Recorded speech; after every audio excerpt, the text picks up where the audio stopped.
Hi, my name is John Kovitch. I'm the Thomas Thomas sales representative for the Pacific Northwest, and today I'm going to talk about the new Sextant saltwater rod. Now, if you know about Thomas Thomas rods, they've got some things that have made them famous over the course of the years. One has been the quality of the rods, the exceptional attention to detail on how the rods are made.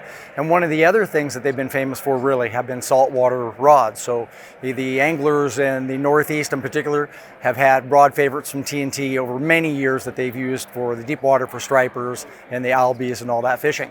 Now, in the last 5 or 6 years, T&T has also made a splash in this market with a rod called the Exoset. And so some of you, I'm sure, have cast that. Some of you maybe own that rod, and it really has been a rod that has really kind of moved the needle in that category of fishing.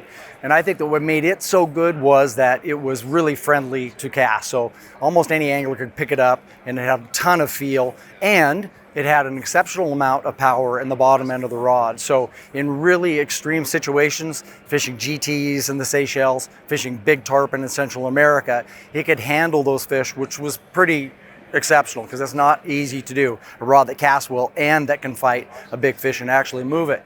Now, we've moved to the new rod that, as I just mentioned, is called the Sextant.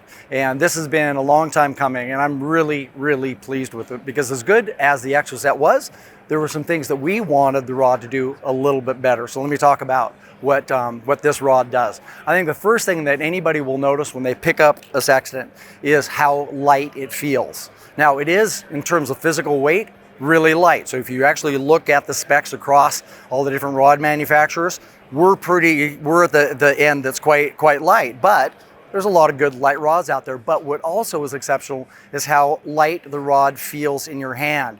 And a lot of times that's not just the actual physical weight, but it's the balance of the rod, how the sections are put together and where the beefiness of the rod is, etc. So when you pick up a 7 weight like I have in my hand, this more or less feels like a 4 or 5 weight did just 7 or 8 years ago. So I think it's exceptional.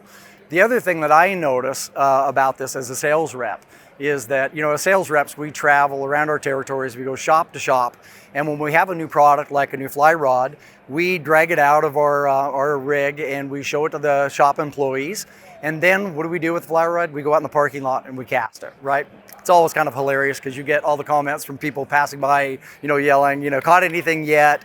I think we caught a city bus in downtown Eugene, Oregon one time, which was quite interesting. But you're out there in the parking lot casting. And when you do it time after time, shop after shop, employee after employee, you see every different casting style. And I think typically, right, if you have a rod out there that's got a particular action, that action is going to appeal to one guy and not the next, right? Because they might have a really fast casting stroke or a really slow casting stroke. And I think the new Sextant has kind of bridged that gap. It's quite interesting, and I really saw this last fall when I was on the road casting these rods. Everybody seemed to cast it well, and it was that young shop guy, the new guy that had the really fast, jerky casting stroke. He loved it, had tons of power for him. And then you had the older, more experienced guy in the shop who had a really easy casting stroke, and he fell in love with it too. So I think it'll be really interesting for you as customers to walk in, pick the rod up, feel it, go out and cast it and see what it can do. And I would encourage you to cast it quickly, slowly, short, fast, and see that it does all of those things for you, right? From my experience as an angler, I've got a fair amount of time now with the 8 and 9 in particular, because I've been bone fishing in Cuba, or I should say flats fishing in Cuba recently. And most recently, I was in Colombia fishing for peacock bass, where a 9 weight is sort of the rod that you want. And, it was interesting. I was talking to my group that I just had there, and we were talking about the number of casts that you must make in a week when you're casting to structure all day long, into logs and along beaches and that kind of thing for these peacock bass. And we figured out there was somewhere around 500 casts a day. So maybe 2,500, 3,000, 3,500 casts in the week.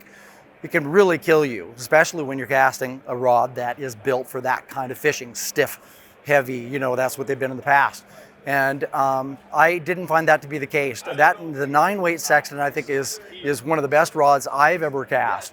It did everything right. I cast it with poppers and floating lines. I cast it with really heavy 350 grain sink tips with really big weighted flies. And it did all of that well and quite easily, not to mention did it move fish. So the Sextant series, I should mention, comes in 6 through 12 weight. So we've really targeted this rod as being a flats style rod. The 6 weight is a rod that we would use in the Pacific Northwest for the beaches, saltwater beaches, but obviously it can be used for really good streamer fishery. And then the 7 and 8, of course, are premium bonefish style rods. And then you go from there, 9 and 10 or permit, baby tarpon, peacock bass, as I mentioned, golden dorado. And then you get 10 and 11s. It could be a little bit of everything, tarpon, tuna, dorado, and then we end up at a 12 weight, which is really a GT tarpon rod. So I'm really happy with the new Sextant series. I think you will be too. If you've got questions, if you want to put a rod in your hand, please go to Trident Fly Fishing and try the rods for yourself, and I think you'll be pleasantly surprised.